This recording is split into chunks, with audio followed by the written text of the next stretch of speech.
कान्छो छोरो घरको हुँ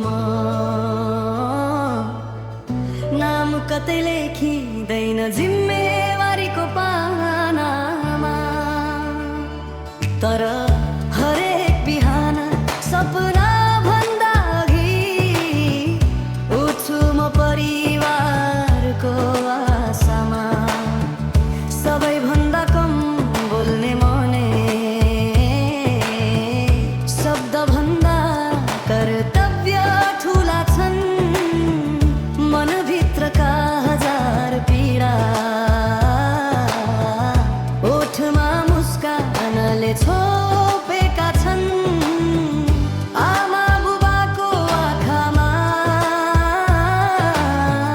चिन्ता देख्न सक्दिन म। त्यसैले आफ्नै थकानलाई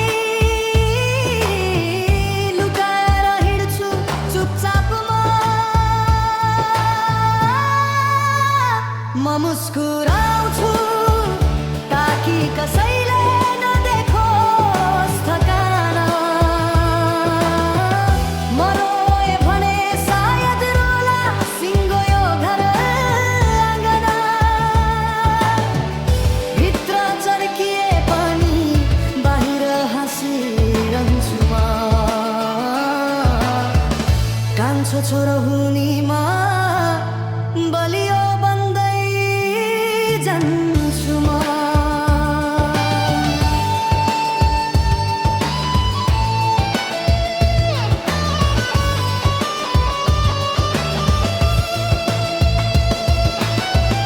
कसैले नसोधेको पीडा बोकेर कसैले नदेखेको सङ्घर्ष सहेर दिनदिनै सपनालाई थामेर म आफैसँगै लडिरहन्छु फेरि फेरि।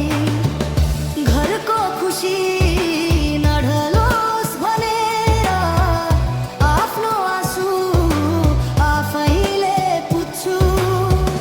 सबैलाई बलियो देखाउन खोज्दा आफू भित्रै टुक्रिन्छु।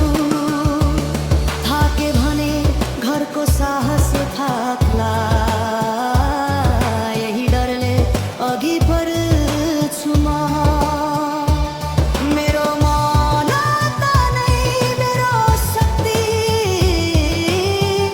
त्यही विश्वास बोकेर बाँचिरहन्छु म। म मुस्कुराउँछु ताकि कसैले नदेखोस् थकान। मेरो हाँसो भित्र लुकेको छ सयौँ बलिदान।